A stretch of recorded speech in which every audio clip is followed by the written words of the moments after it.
Bom dia. Bom dia. Tudo bem? Muito bom. Vejo que nós temos uma divisão aqui, né? Bom, é um tema bastante amplo, tá? Não dá para a gente falar assim de maneira mais detalhada, mais sucintamente. Dá para a gente fazer uma abordagem a respeito disso. E é um tema que nos toca intimamente a todos. Tem espíritos na sua casa? Mais ou menos. Quem falou bastante? Tem espírito lá na sua casa? Tem. Quem são os espíritos que andam te rodeando? Na sua casa, inclusive, entenda-se você. Não é? Lembra das palavras de Paulo, né? Paulo de Tarso já dizia, né? Vivemos e nos movemos sob uma nuvem de testemunhas. Quem são as suas testemunhas? Já parou para pensar sobre isso? Já pensou sobre isso? Cara, quem são esses? Porque uma coisa é você conviver com pessoas, né? Com familiares, parentes, amigos, né? Assim, tá ali, você está vendo, né? Você conversa. Outra coisa é você interagir, porque você interage, todos nós interagimos com os espíritos.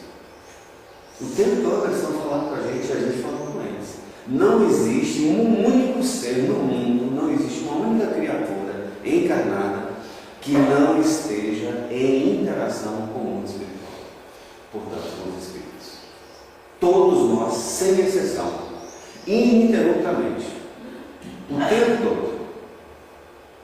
Inclusive agora, nesse exato momento, nós estamos interagindo com eles.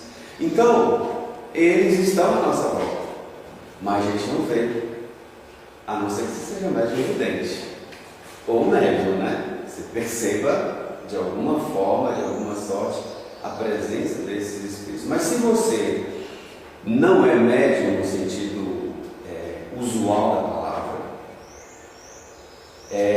você não os vê, você não os percebe como estes, como os médiuns. Não significa que eles não estejam contigo, à sua volta.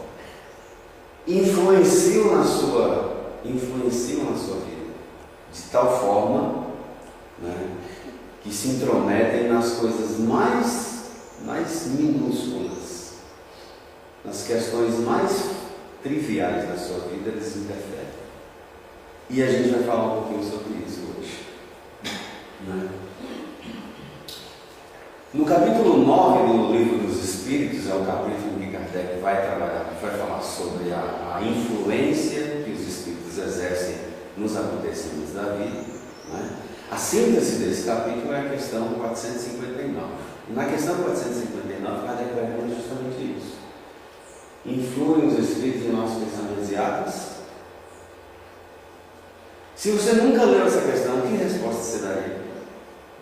Sim ou não? Sim, sim. Opa, sim, né? Sim. Interferem os espíritos, influem os espíritos em nossos pensamentos e atos? E a resposta é intrigante. Porque eles dizem, de tal modo, a influência deles na nossa vida é tamanha que, de tal modo, são eles quem nos dirigem. Você já imaginou? Isso não é grave? É gravíssimo isso, não é? Sim ou não? Sim. Imagina. Quer dizer, eu estou aqui agora, aí você não se questiona, cadê meu livre-arbítrio? Não, se são eles que me guiam, cadê meu livre-arbítrio? Pois é, você tem livre-arbítrio. Você tem livre-arbítrio para escolher quem é que te guia. Você tem livre-arbítrio para escolher quem são aqueles que estão te guiando. Como é que a gente escolhe então? Segundo as nossas obras. Segundo as nossas obras. Pode acabar a conversa, então já acabou. Seu Luiz já deu a receita de bolo. Não é assim? Segundo as nossas obras. Não é isso? Bom, aí agora a gente faria outra pergunta, né? Quais são as suas obras? Quais são as suas obras? Porque, olha, não é fora, tá? Essa obra não é fora, é dentro. Dentro. Então, por exemplo, se nesse exato momento, se hoje, do acordar até agora, nós pudéssemos assim, projetar aqui nessa tela todos os seus pensamentos, você teria algo a esconder? Teria algo que, se fosse mostrado aqui para todos, seria constrangedor para você. Tipo assim, uma fofoquinha, né? Uma coisa assim, sabe? Um desgostozinho, né? Uma maldadezinha. Será que teria algo? Porque isso é importante? Importante. Por quê? Influem os espíritos em nossos pensamentos, de tal modo que de ordinário são eles quem nos dirigem ou guiam, né? São eles quem nos. É como se nós fôssemos marionetes nas mãos dos espíritos. Então é importante cuidar dos pensamentos? Não é? Sim ou não? Sim. É importante. A primeira lei que Kardec tem na terceira parte do Livro dos Espíritos é a lei de adoração. E na lei de adoração, Kardec vai perguntar em que consiste a adoração. Que para muitos a adoração ela está atrelada a uma conduta religiosa. Você veio para o centro hoje, você praticou a adoração. Mas a adoração não é uma prática necessariamente, é uma lei. Em que consiste a lei de adoração? Na elevação do pensamento a Deus.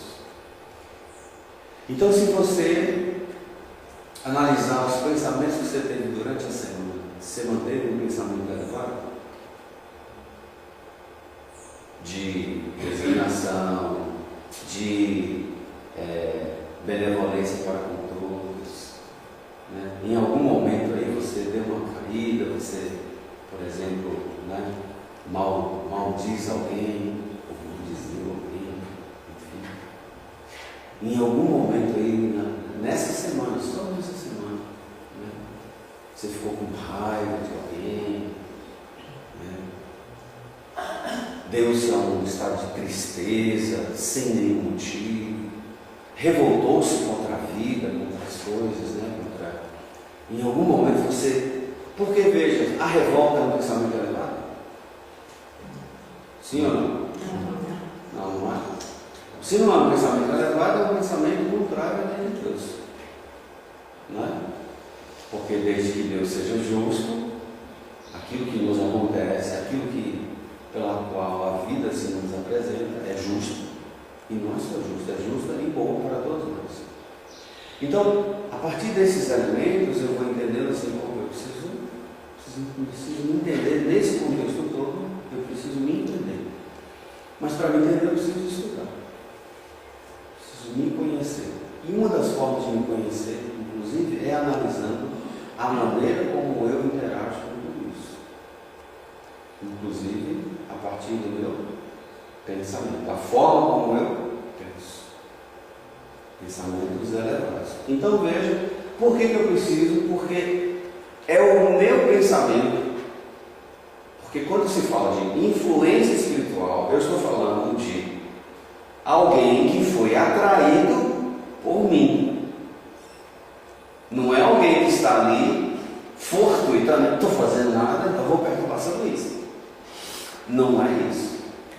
É uma atração. Isso daqui, Kardec está falando de uma lei de atração. O que atrai os espíritos? Pensamento. Pensamento. Os pensamentos atraem os espíritos. Então, se eu não tenho um padrão de pensamentos elevados, naturalmente, quem serão atraídos para perto de mim? Pessoas ou espíritos que comungam das mesmas ideias, dos mesmos pensamentos, das mesmas posturas, condutas. Por exemplo, eu sou imperfeito, mas eu tenho me esforçado por vencer em mim os vícios e as más paixões. Então, quando eu faço esse movimento, os espíritos me amparam. Lembra da frase do Evangelho? Ajuda-te e o céu te ajudará? Não é isso que está escrito? Ajuda-te e o céu te ajudará. De que maneira o céu nos ajuda, se não através da influência que os espíritos exercem na nossa vida?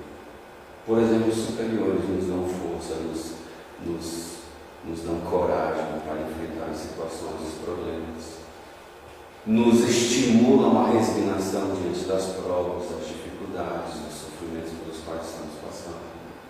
Influem na nossa vida, mas os maus, os imperfeitos, como nós, também influem na nossa vida. Como? Quando você não gosta de alguém, por exemplo, quer fazer alguma coisa contra essa pessoa, ou quer pensar sobre ele assim, os maus também exercem influência sobre a gente. É verdade, não é assim? Quando você está querendo justificar um comportamento, você não procura outras pessoas que atestem esse comportamento seu? Fulano de tal fez isso e isso comigo. Menino, você não sabe da maior. Né? Fulano de tal fez isso e isso. Nossa, foi mesmo? Foi. Você não quer validar aquela conduta? Então, quando você quer validar pelo pensamento, a mesma coisa. Os espíritos chegam ali, é verdade, você tem razão. Por quê? Porque eles querem estimular esses comportamentos em você. Agora imaginemos, se for alguém que não gosta de você, se for um espírito, por exemplo, porque veja, as nossas relações, as relações que nós tivemos nessa e em outras vidas, legaram sentimentos que nos uniram ou que nos afastaram. Imagina, por exemplo, alguém que eu burlei, alguém que eu fraudei, alguém que eu roubei, alguém que eu assassinei. Né? Se for um espírito já resignado, ele vai dizer, não, está resolvido. Mas se for um espírito mau, um espírito imperfeito, você acha que tipo de sentimento ele vai nutrir por você? Raiva, mágoa, ódio, ciúme, tristeza? Ou ele vai ficar, não, tudo bem, tranquilo, eu não morro mesmo. A menos que ele seja um espírito jamais elevado. Então veja-se que, com base nas relações, por exemplo, eu preciso me preocupar com esse mundo, por assim dizer, mental. O que eu penso? A gente quase não pensa sobre o que a gente pensa, né? Não? A gente simplesmente pensa, né? Mas dificilmente a gente pensa a respeito disso. Então nós vamos perceber que o fator determinante das influências espirituais que me rodeiam, que estão comigo com mais constância, tem a ver com a minha conduta e com o meu caráter. Porque a minha conduta e o meu caráter tem a ver com aquilo que eu sou. Tem uma frase do Evangelho que eu gosto bastante, várias, obviamente, mas essas especificamente em relação a isso que nós estamos falando. Os olhos são as candeias da alma. Os olhos são as candeias da alma. De sorte que, se os teus olhos forem bons, todo o teu corpo terá luz. Se os teus olhos forem maus, no entanto, todo o teu corpo estará em trevas. O que são olhos bons? Já pensaram sobre isso? O que são olhos bons? Os olhos são as candeias da alma. Candeia é luz, né? Ilumina, né? Então, pelos olhos, você reflete aquilo que você tem dentro. Então, por exemplo, quando você olha alguma coisa com cobiça, a cobiça é um sentimento elevado. A ganância é um sentimento. Tem olhos de ganância?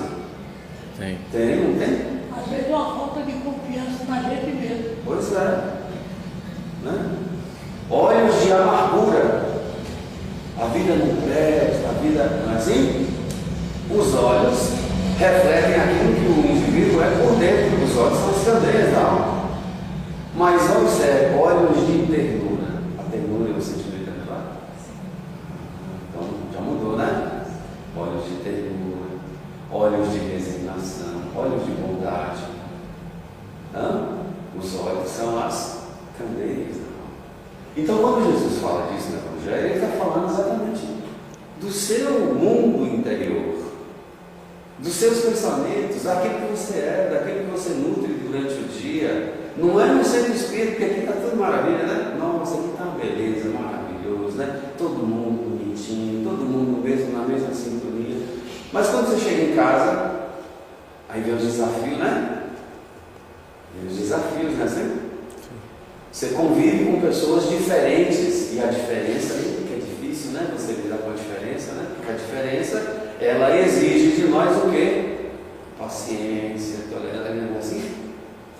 Já pensou se as mães não fossem pacientes? O que seriam dos filhos? Hã?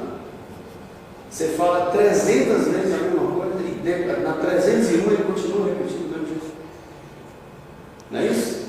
Então, você vai percebendo que nesse mundo de interação você não está sozinho.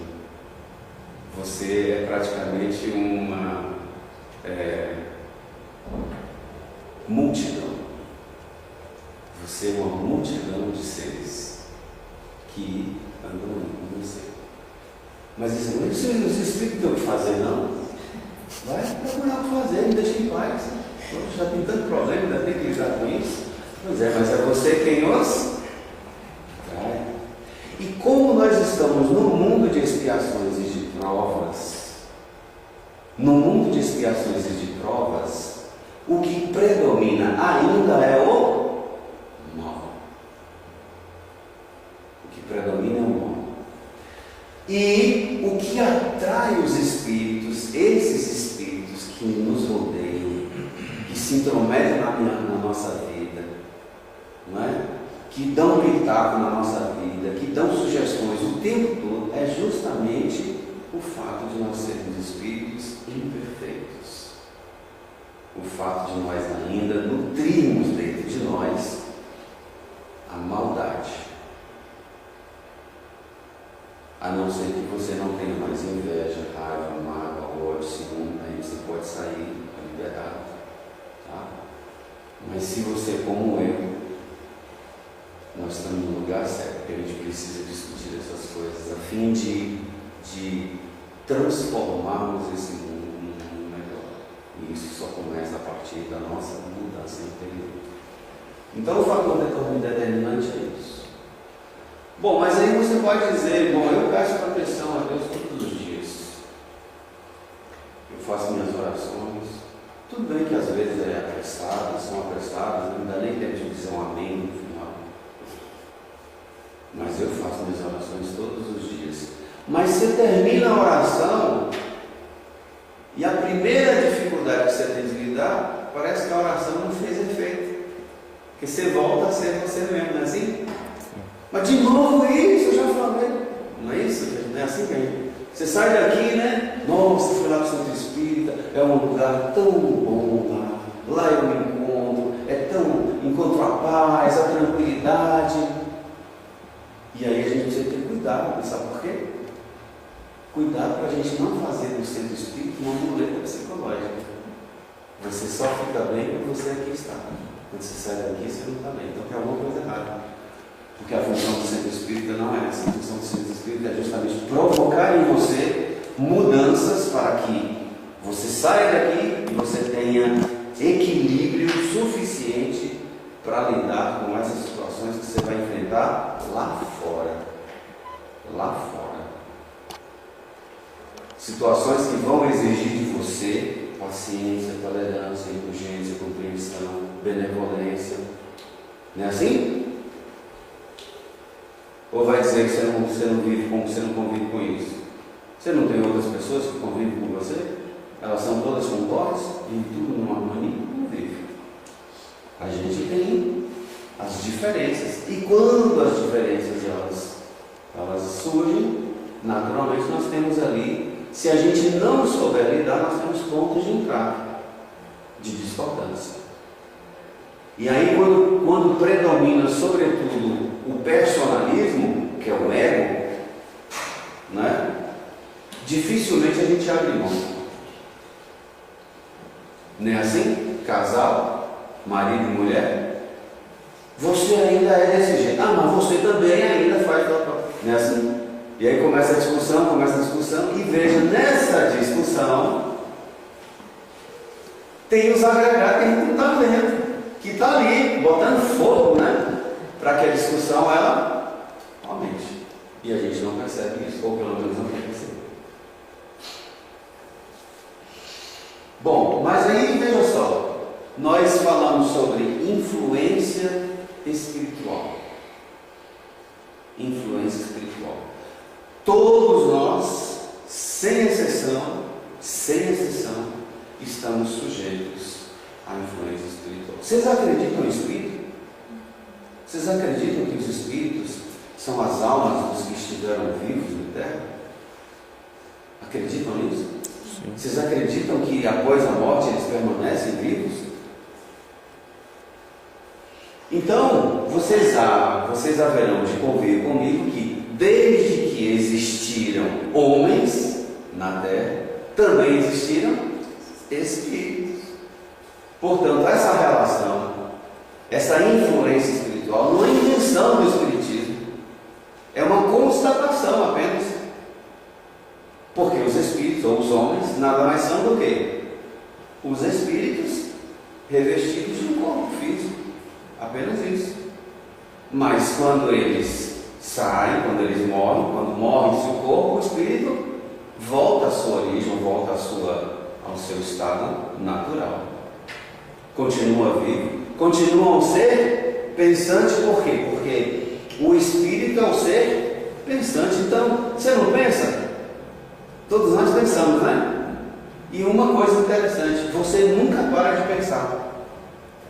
Alguém aqui já parou de pensar? Não para. A cabeça não para. Não é assim? Então, se você é um ser pensante, o espírito também pensa.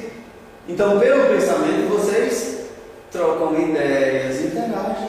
Nós interagimos com eles através do pensamento. Quando você se coloca em prece, você está a prece, né? Por mais que num momento como esse que você fala, seja uma prece falada, porque a gente necessita da linguagem falada, né?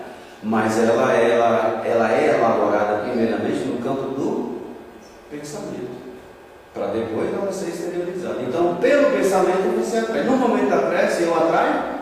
Sim. O pensamento atrai. Então eu percebo que, se eu penso, o espírito pensa, então existe uma interação. E aí Kardec vai falar mais sobre isso, mostrando, por exemplo, que os espíritos eles se agrupam por afinidade. Afinidade de gostos, afinidade de pendores, de propósitos. Por exemplo, nós estamos aqui reunidos, não é? Mas porque nós estamos aqui no mesmo propósito, nós não queremos melhorar. Então, numa assembleia como essa aqui, em que todos nós que aqui viemos, por que não tem mais gente aqui? Porque outros estão de acordo com seus interesses, não é assim?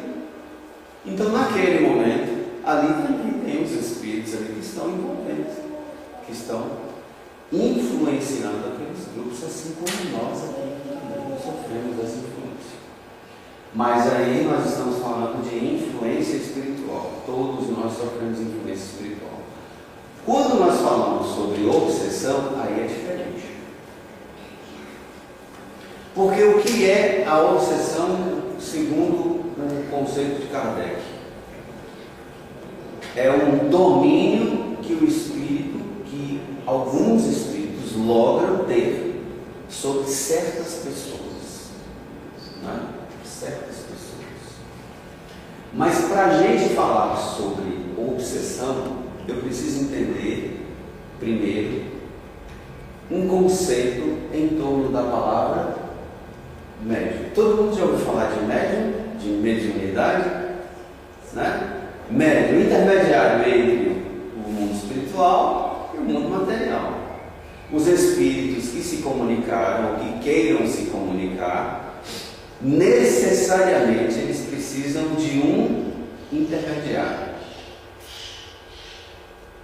Então, os médiums, eles se colocam nesse papel. Só que tem um detalhe. No item 159 do livro dos médiuns, Kardec vai abordar a palavra médium, dando a ela dois significados. O primeiro deles é médium. A palavra médium, ela é aplicada de maneira ampla. Então, amplamente, o conceito de mediunidade, ele é aplicado a todos nós. Todo aquele que sente num grau qualquer a influência dos espíritos é, por esse motivo, médium. Você não sofre a influência dos espíritos? Sofre. Não é assim? Quantas vezes você está em casa, coisa besta, coisa bem simples, ó. Quantas vezes você está em casa, e aí daqui a pouco, né, você fala assim, ih, cara, a panela está entoando lá no fogão. E aí você acha que é você que lembrou, que botou o feijão lá e esqueceu, né? Botou alguma coisa lá e esqueceu. Alguém que chegou ali e soprou na sua cabeça. Mas sabe, a gente nunca pensa nisso, né? A gente nunca pensa nisso. Ih, cara, será que eu fechei a porta de casa? Será que eu deixei? Não acontece isso muito com a gente? Você sai de casa e será que eu fechei? Pode ser seu e pode não ser. E o curioso é que você não consegue identificar se é seu ou se não é. Não é assim?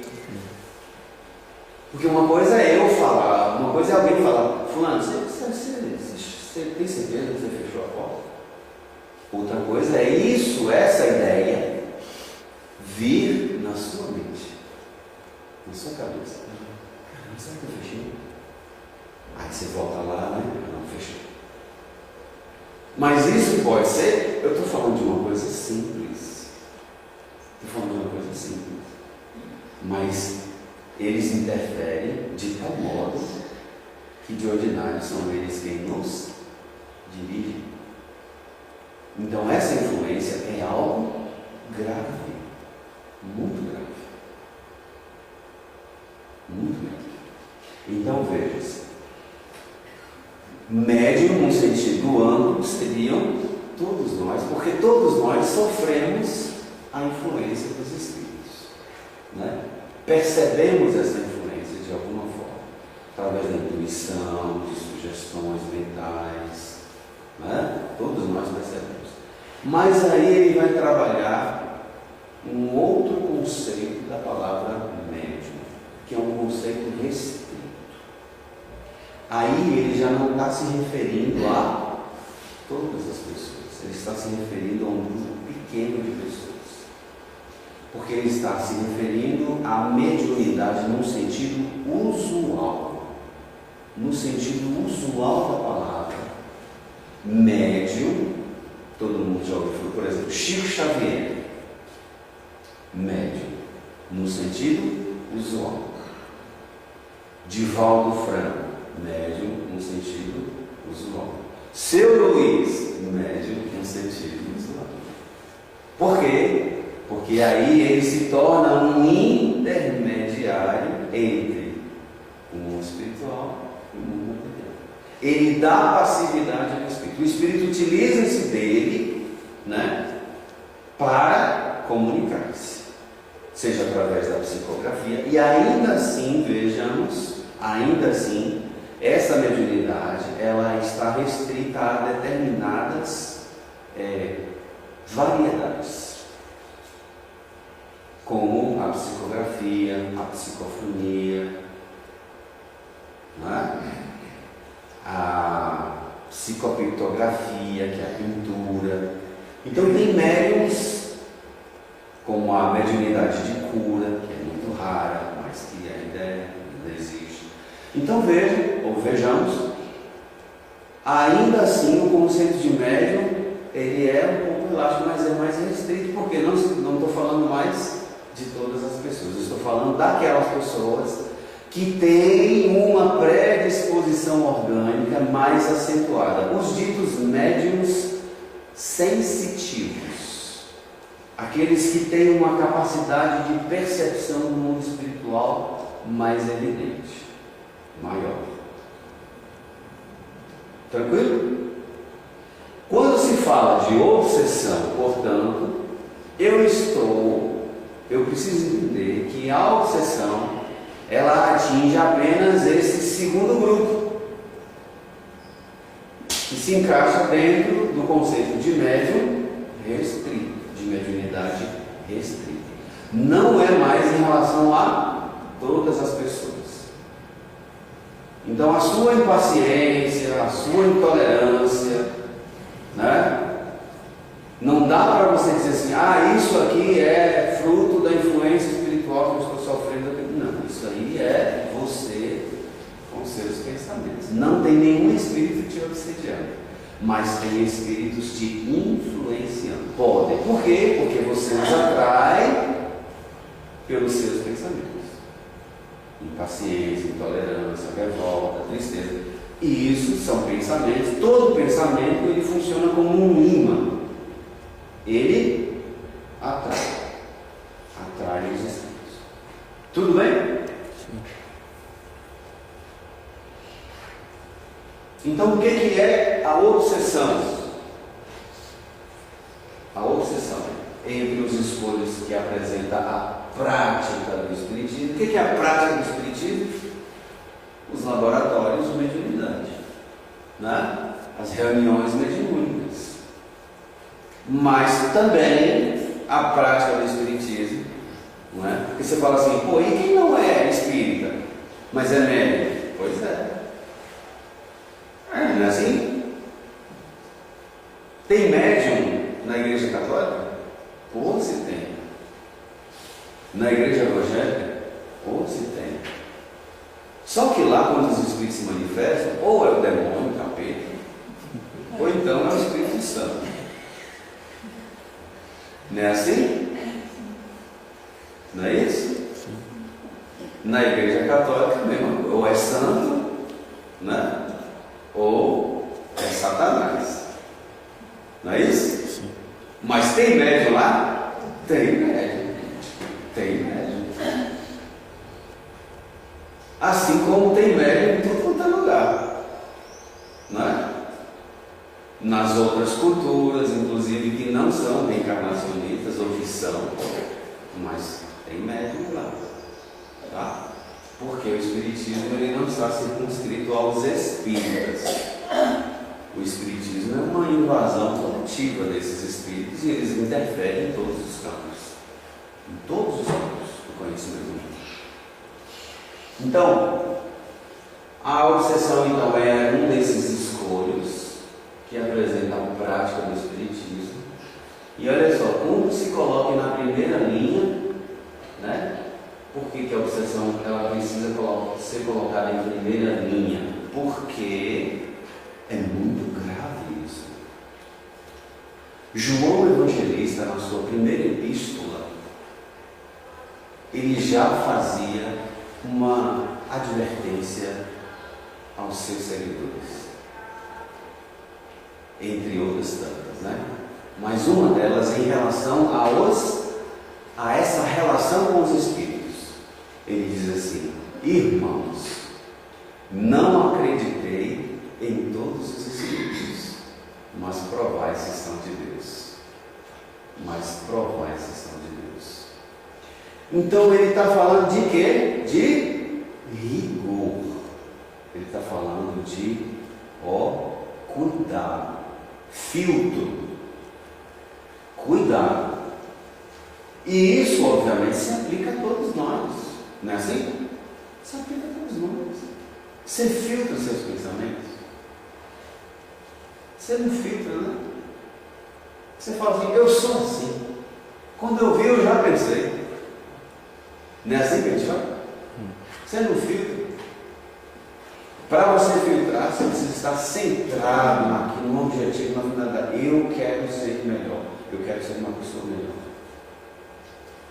Se o meu problema é impaciência, ok, então eu vou colocar aqui a paciência como uma meta.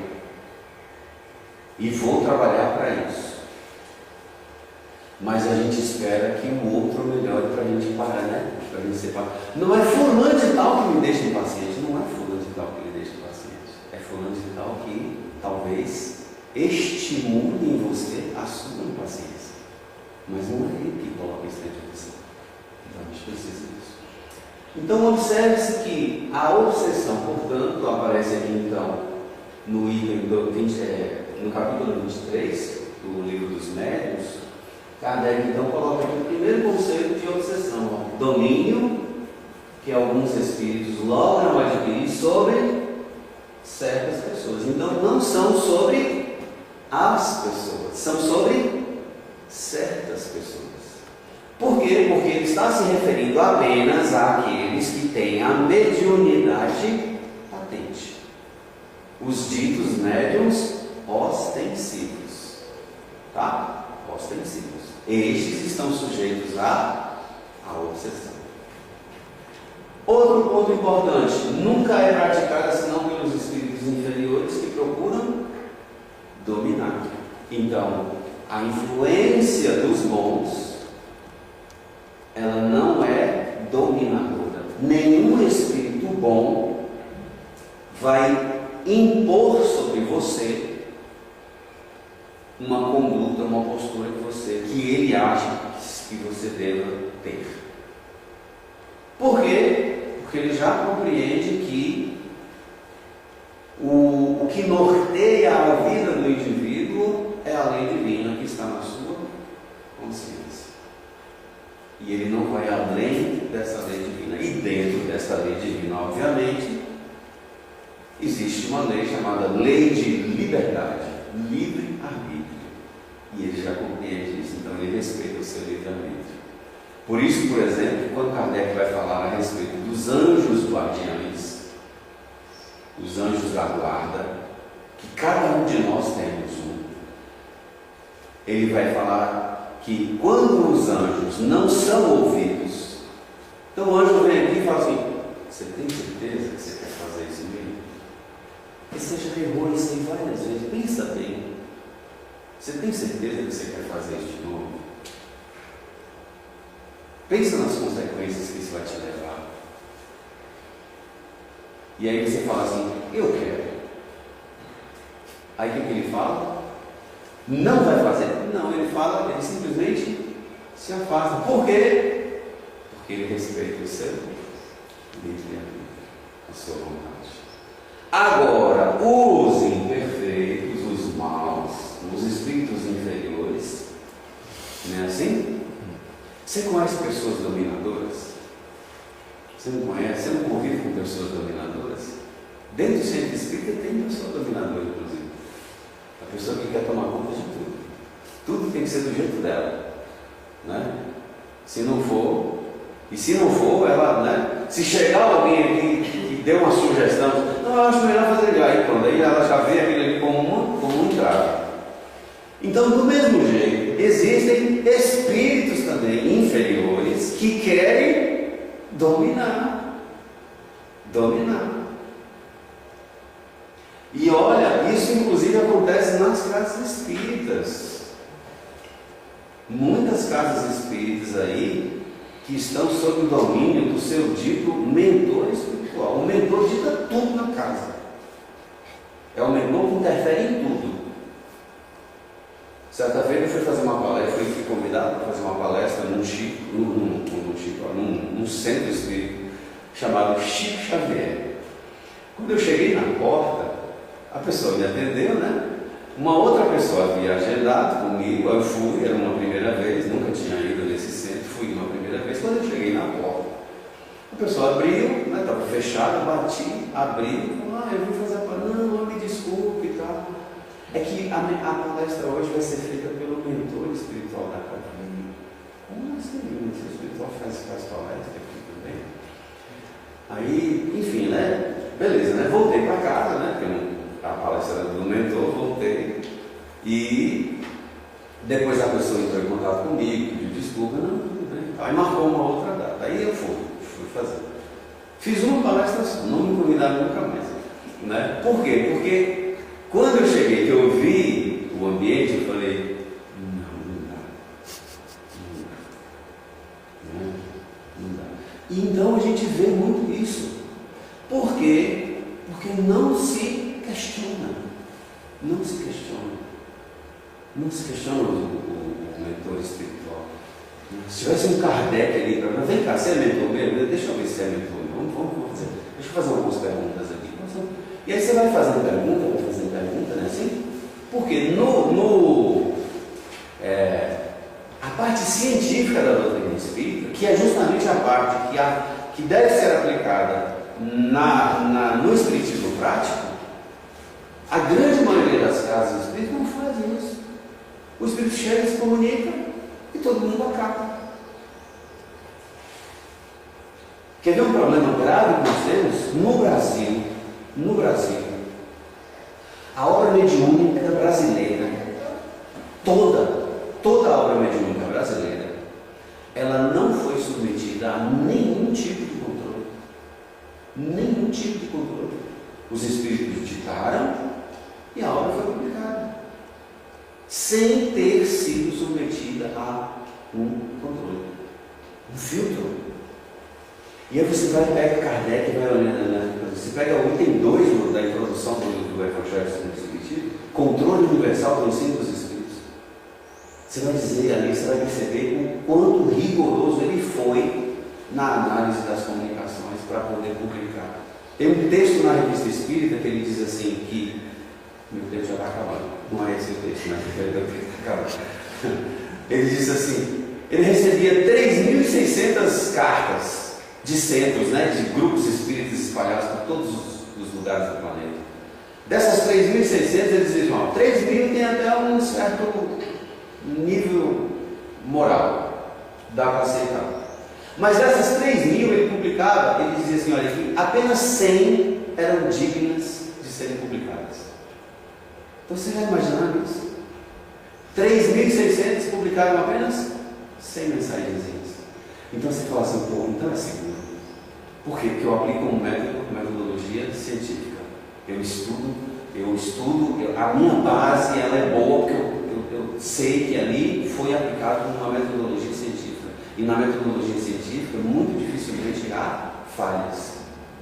Podem haver, mas elas são percebidas. Por quê? Porque você vai sempre estudando a modificação ou as alterações que vão sendo ocorridas ali naquilo, no objeto de pesquisa.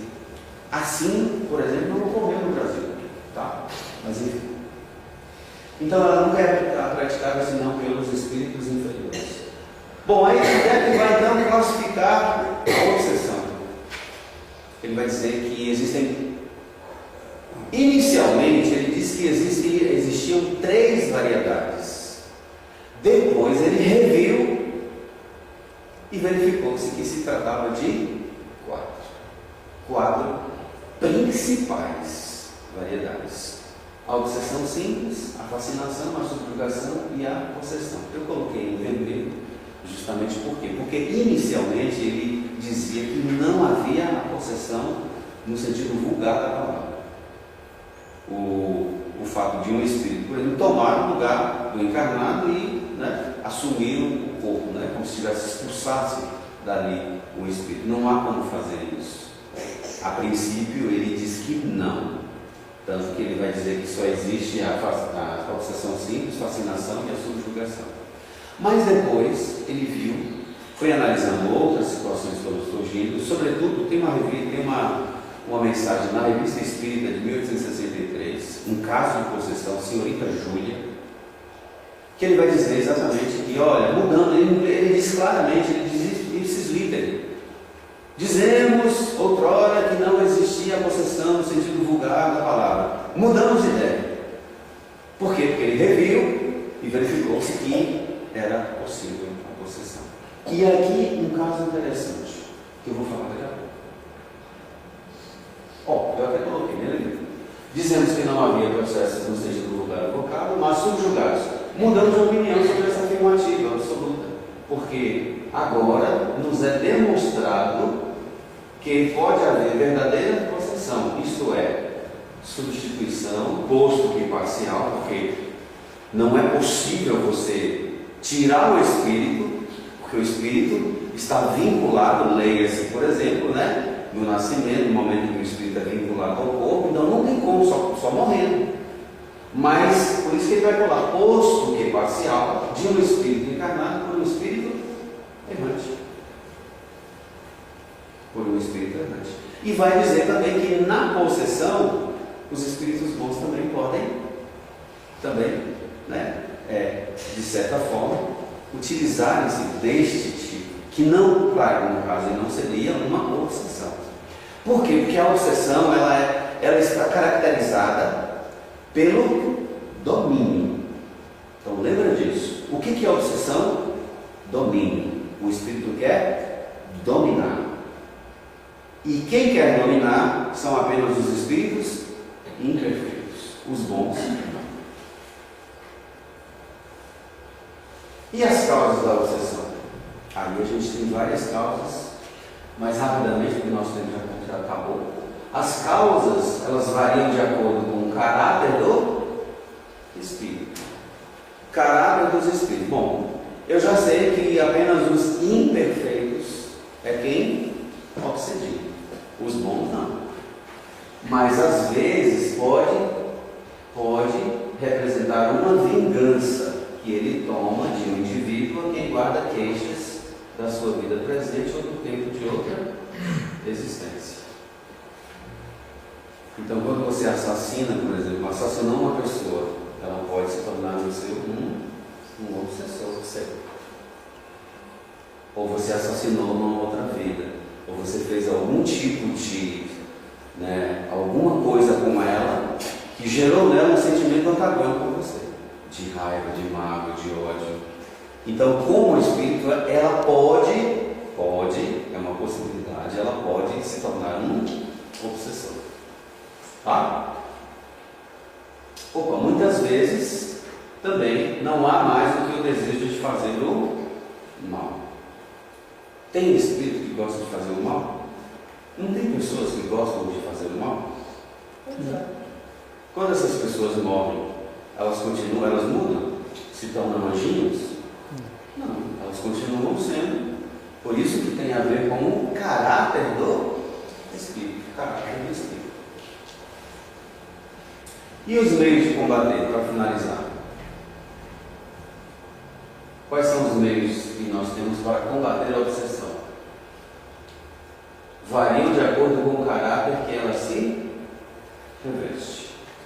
Varia de acordo com o caráter com que ela se reveste. Por quê? Pode ser uma vingança, pode ser um simples desejo de fazer o mal, pode ser causado por um ato, uma relação anterior, não é assim? E pode constituir-se uma punição para aquela pessoa. Por isso que a obsessão, ela é um dos flagelos. Lembra lá daquela primeira frasinha lá que nós começamos falando da obsessão? Um dos flagelos, um dos espólios a que estão sujeitos os médios. Porque nós estamos num mundo de provas e expiação. Então a obsessão, ela pode constituir-se para aquele que sofre ou uma prova ou uma expiação. Tá? A obsessão apresenta caracteres diversos que é preciso distinguir e que resultam do grau de constrangimento da natureza dos efeitos que produz. Então, aquelas quatro variedades, obsessão simples, fascinação, subjugação e possessão, tem a ver com o grau de constrangimento. Enquanto na obsessão simples o constrangimento é apenas, por assim dizer, mental, são aquelas sugestões mentais, aquelas ideias repetidas na sua mente aí, de determinados comportamentos. Sabe um comportamento que você tem, que você não consegue largar, fica ali o tempo todo ali, dentro da sua mente, mas isso é só interno. Na fascinação já é mais complicado. Por quê? Porque o espírito paralisa a vontade. O espírito cria uma ilusão e paralisa a vontade. Então, dentro do centro espírita, fala assim: olha, você é o único médium, é o médium mais, é o médium que melhor se comunica aqui dentro. E aí você acredita nisso. Você, os outros querem, olha, presta atenção, nessas comunicações, e a pessoa não ouve. Na subjugação ela é mais complicada, porque a subjugação ela pode ser moral ou física. Na subjugação física, inclusive no Evangelho, nós temos vários casos de subjugação física. Inclusive um deles que é bem conhecido, que é o do menino lunático. O pai apresenta o menino a Jesus e diz: Senhor, apresentei o meu filho aos teus discípulos, mas eles não puderam curar, pois ele cai muitas vezes na água e muitas vezes no fogo. E aí Jesus: trazei-me aqui este menino. E o texto diz assim: e tendo Jesus expulsado o demônio, este logo saiu do menino que ficou são. Porque na subjugação corporal, Kardec, que não dá tempo, mas Kardec vai dizer que porque a união do espírito com o encarnado, ela se dá através do seu perispírito, é fluídico.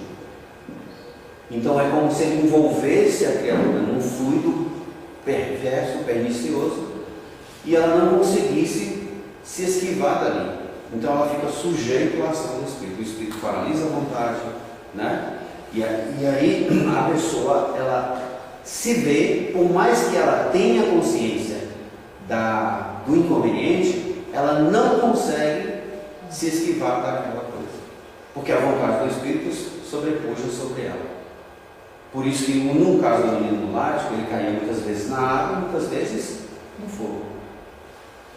E aí há uma outra questão, que é o fato de Jesus ter expulsado esse espírito, porque precisa ter uma condição moral. Para você eliminar a ação do espírito sobre o encarnado, você precisa substituir o fluido. É como se fosse anular os efeitos daquele fluido. E para você fazer isso, você só precisa fazer substituindo por um fluido melhor, mais puro. E esse fluido melhor e mais puro tem a ver com a condição moral do espírito. É por isso que nesse texto, quando os apóstolos perguntam a ele por que eles não puderam expulsar aquele demônio, ele diz: para esta casta, aliás, ele fala assim, por causa da vossa pouca fé. Mas, esclarece, para esta casta, para esse tipo de espírito, só muito jejum e muita oração. Muito jejum e muita oração tem a ver com qualidades morais. Pensamento elevado. Por isso que ele vai dizer, e aí nós vamos encerrar, justamente falando sobre a prece como sendo um meio poderoso, né? Um poderoso auxílio no combate não apenas da obsessão, mas também da influência espiritual a que todos nós estamos sujeitos. Mas não se trata de murmurar algumas palavras. Não é você fazer assim: levanta 6 horas, hora da oração, aí você faz a prece, Pai nosso no céu, e aí você vai para a sua vida de relação, a sua vida corriqueira, mas você continua com os mesmos hábitos, com os mesmos comportamentos de revolta, de mágoa, de tristeza, de angústia. Isso, a oração, aquela oração ali, não tem nenhum sentido. Oração é o quê? É um ato de adoração. E a adoração consiste na elevação do pensamento de Deus. Por isso que Deus assiste os que obram, não os que se limitam a pedir. Eu termino com essa frase: é, pois, indispensável que o obsidiado faça por sua parte, obra, o que se torne necessário para destruir em si mesmo a causa da atração dos nossos espíritos. A responsabilidade, então, é toda minha em manter o pensamento elevado.